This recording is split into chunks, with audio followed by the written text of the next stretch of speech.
بەناوی خوای گەورە و میهرەبان.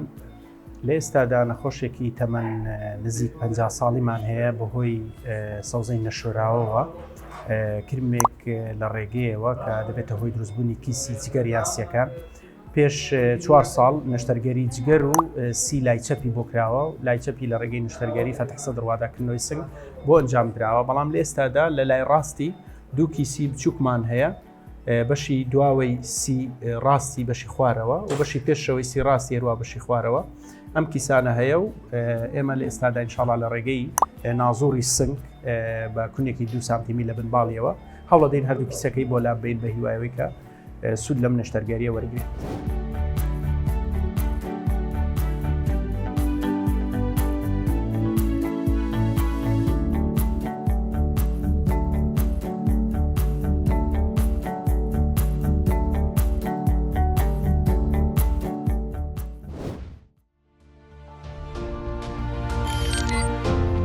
میهرەبانی، دڵسۆزی و لێزانی.